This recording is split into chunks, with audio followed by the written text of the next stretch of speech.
Hey guys, I had a lot of people who were asking about how to do the recipes within Acabado, so I just figured I'd put together a real quick video. What you need to do is go into, if you don't have it enabled, you'll go into Acabado settings and SEO, and then scroll down. You'll have to enable it. Once you do the checkbox to enable it, then you got to go into your permalinks and you got to save it again, so you'll have to go over to permalinks afterwards and save it so that it knows to activate those. Then you'll want to go into here in the Acabado settings and go to homepage, and then you'll want to scroll down to the bottom and you'll want to checkbox them if you want to display them in that front 6 posts area. And then once you've got that part in place, then you're ready to go over to recipes. And I don't have any recipes because I just turned it on today. So, oh yeah, there you go. First one was made the day the website was built. Okay, what do I have? All right, there you go. Pretty straightforward. Okay, so what we'll do is we'll just add a new recipe, and then you'll get presented with this. And what we're gonna do is, just because it's fun and because I watched too much Red Dwarf, we'll just do chicken vindaloo. I already found one here, so we've got one that exists, so we can use one as kind of just an example to get everything in here.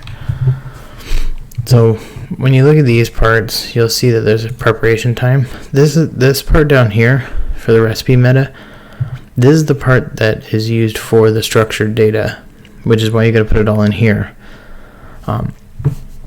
The parts down here don't even show up, so I'm unsure why they exist. Because watch, if you do test ingredients and test instructions, right? So we'll save this, and when you do a test, so when you preview, what you'll get is just a blank page.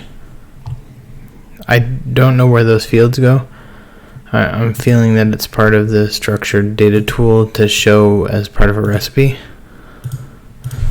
but I don't have any way to prove it yet. I don't think I filled them in on this side.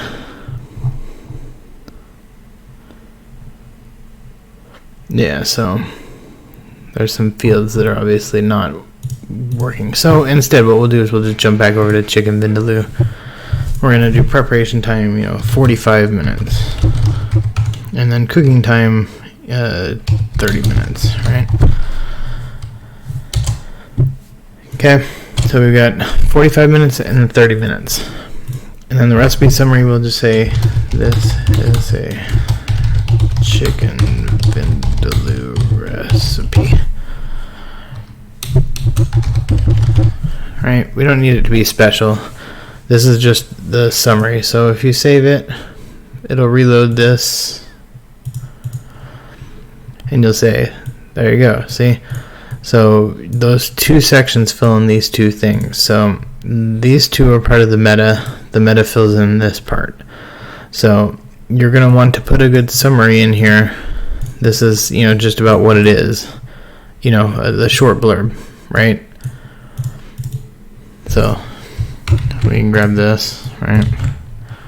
This way it looks a little bit more cool, more helpful for you guys. So now it's filled in. So the next thing you'll want to do is come down here, and there's an ingredients list. So instead of this just being nothing, you need to add a row. Okay, so ingredient items and then instruction items. Again, this is to build steps, so you're doing, right? And then you have to add a row. This is how you put the ingredients in so that they're presented in the list, but also so that they work for schema, and this is, right?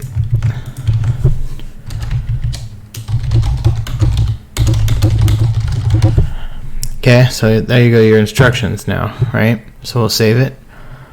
And then when we pop back over here, what you'll see is now you have an ingredients section and an instructions section.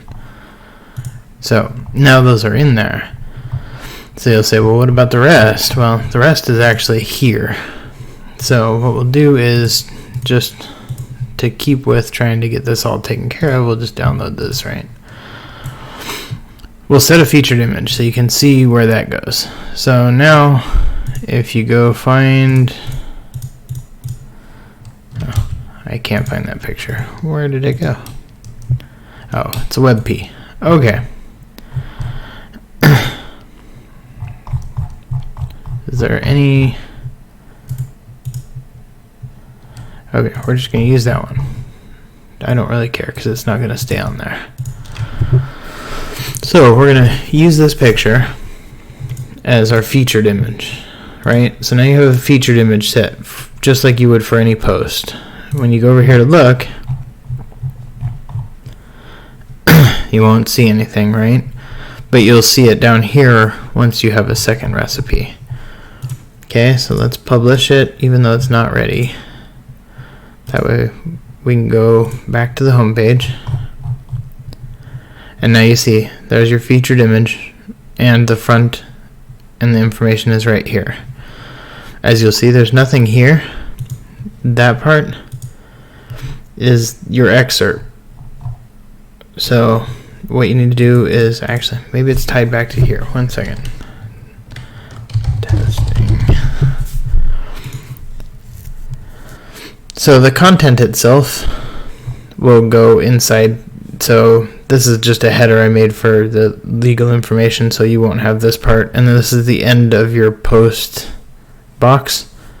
And I just made a test one, so I'm just making a different box for the footer instead of the standard one that's there. But when you see, now you see the testing is here. So let's go back to the home page. And now testing. So it's just pulling the first 200 characters out of that first actual information part. So while the recipes are kind of disjointed, it's because the schema forces it to be. For a schema to work, you have to have it in a structured manner that can be seen and used and pulled in by the software. But the content for writing, if you wanted to write the whole, fake recipe book and a half about, my grandma did this while, growing up, is what you would put in here. So what you need is these two are the top. So you need to remember those two control you listing for people up front what these are. And then you have this little summary, which is this bolded part that hits the top. Those two are right there. After that, these two fields don't do anything. What we can do now that we've published this is go into the structured data tool and then see if we can see them inside here. Because this is just how it would present the recipe on Google if it was to show up.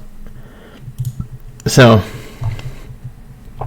inside recipe, right? Make it authentic. So there's our part where we put. There's the instructions, right? There's the headline. As you go down, you look and see, and I don't see anything that shows those two fields for just information. So they're probably not tied back to anything. So it does appear that there's most definitely some structured data that could be added to make the recipes more full-featured. But that's how you do the recipes. I know it's not perfect, but this is how those parts go together. So what I'm going to do is I'm going to take this whole part, and we're just going to go, let's just remove stuff so you guys don't have to worry about that part.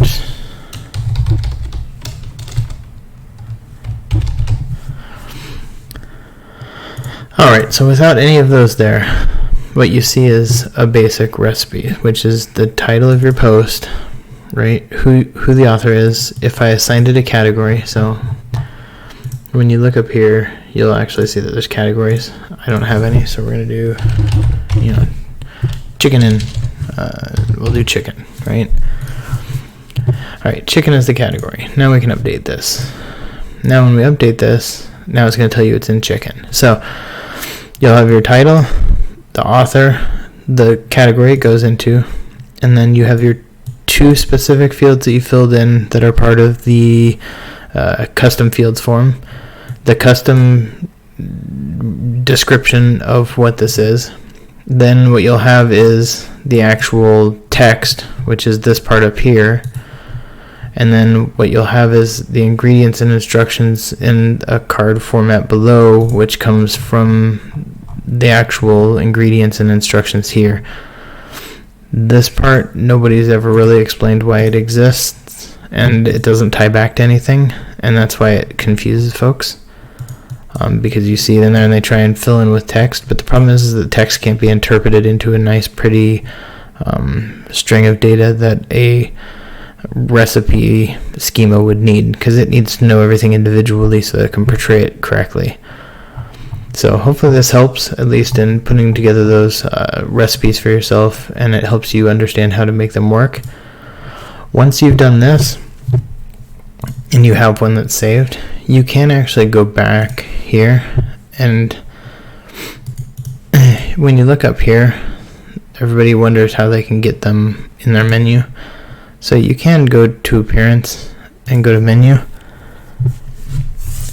and if you go look down here, you'll actually see there's recipe categories, right? And what you could do is just go here and just add the whole category, right? And you'll see it here, chicken. So if you save, when you go back over to the main page again after this saves, and I refresh, you'll see chicken is here. If you click on chicken, you actually get your chicken vindaloo. Your recipes would show in here, no problem. So there is ways where you can get these into the menu.